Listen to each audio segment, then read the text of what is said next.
yan. Grabe. Todo sinungaling si Marcos sa taong bayan. Grabe, talaga. Napakasinungaling. Kakababayan natin. Kaya, yung sabi niya na ganito, wala siyang alam sa pagpapa-impeach kay VP Sara. Ito, lumabas ang katotohanan sa sambulan ito sa mukha niya ulit. Bakit? Ang impeachment, isa lamang sa isang taon at isang complainant, hindi apat, hindi dalawa, hindi lima.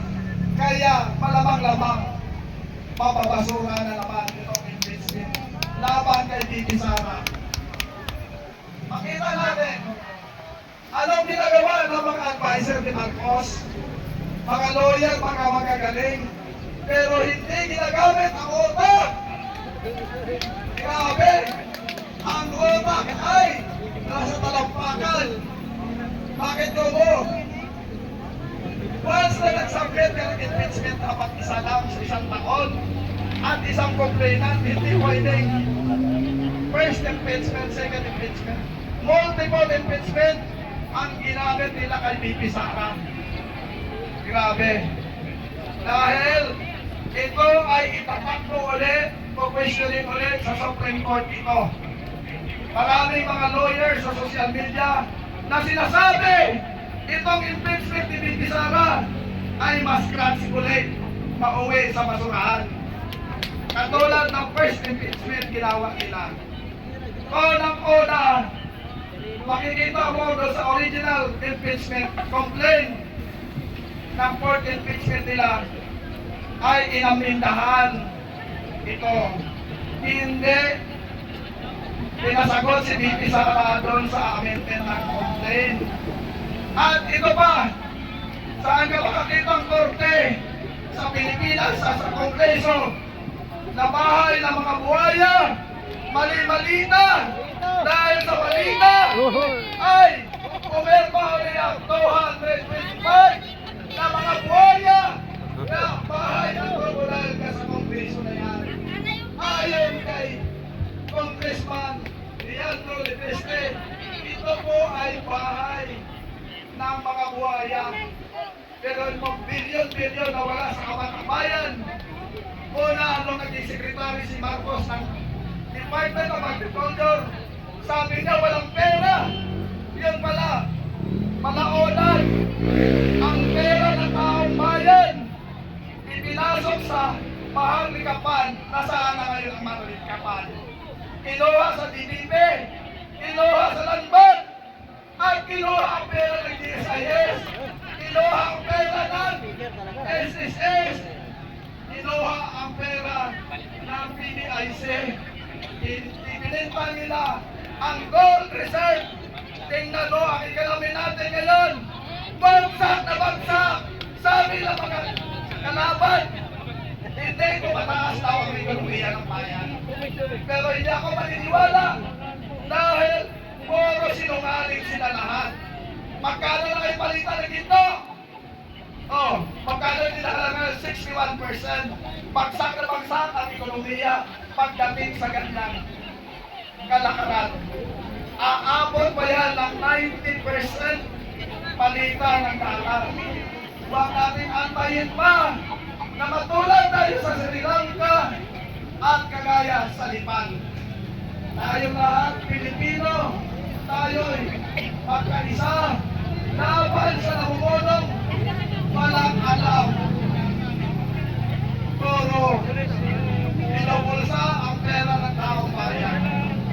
Kung hindi binubulsa ang pera ng taong bayan, isa lang ang ekonomiya natin. Magkano na lang ang percentage? 2.8% ang nasa economy natin ngayon. Kahit i-verify nyo sa Lanban, gano'n ang status natin. Minimal pa yan, pero sa ngayon, dapat magmasin tayo sa panigiman. Bilang mga pulis, kaibigan namin kayo.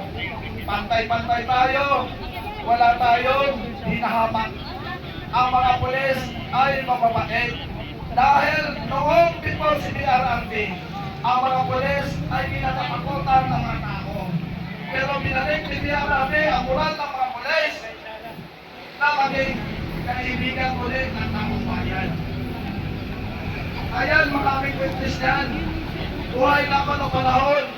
Si Ferdinand Marcos Sr., yung tinaguriang diktador ng Asia, ipangalawa si Suharto na diktador ng Asia. Anong ginawa nila noon? Lahat ng pera ay dinala sa abroad. Ayan, sa awa ng Diyos, pinalik ng Swiss Bank ang pera ni Marcos na $638. Bago bumaba si PRRD, ang pera ay nasa Bureau of Treasury.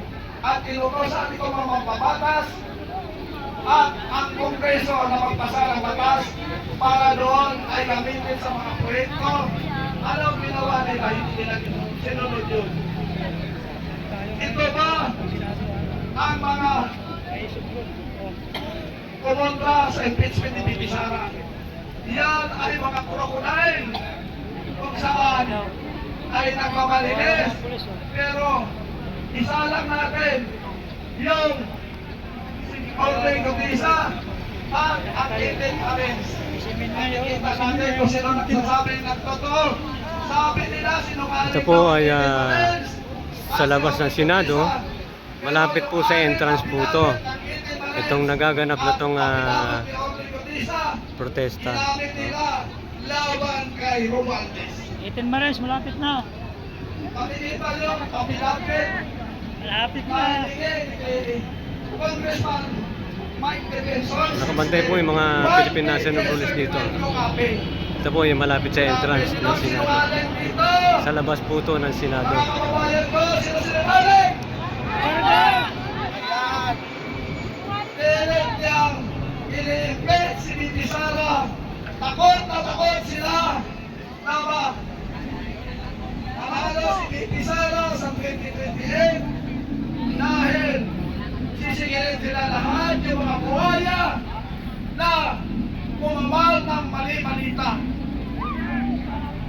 Pero yun mo, kinakaso kay Bibi Sara, 125 million ang pagbilisan pan. Pero ang pagbilisan pan ni Marcos, magkano? Bilyones. 400.5 billion ang audited. Saan na kayo yun? Kung makikita ninyo yung mga disallowance ayan, pinatong kay Bibi Sara, ay makikita nyo sa Department of Health, billion. Sa Department of Public Works and Highways, billion unliquidated na pera ng taong bayan. Kung ginamit lang ito ng tama, sana hindi tayo naghihirap ngayon. At biruin niyo po mga kababayan natin, ang bumubuhay ngayon ng ekonomiya ng Pilipinas ay ang remittance ng mga OFW. Nasa magkano ang remittance nilang monthly ay 12 billion yun ang remittance ng stability ng ekonomiya ng Pilipinas. Ay paano kung hindi sila magpadala mag-remit? Ang Pilipino ay nga walang maisusubo sa bunganga. Huwag natin antayin ang kagaya sa Nepal. Yan ay hindi kaharang ng mga ating ng kanilang mga otoridad sa sobrang galit ng taong bayan. Kasi may pattern na yan sa Sri Lanka. 100%, 200% hindi na naramdaman.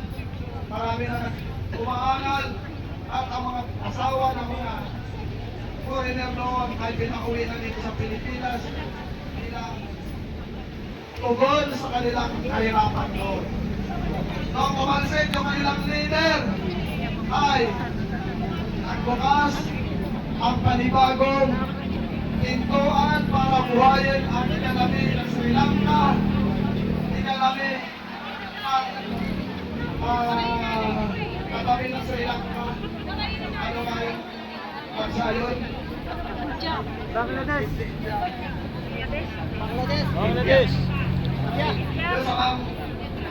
Okay. Yung Mount Everest. Maraming salamat po sa lahat na nanonood. God bless. Ako po si Joey Orendo ng CNN News dito sa labas ng Senado. Prime Minister ng Finance, naabutan ng mga limang Malapit po sa entrance to. Ito po yung mga Philippine National Police.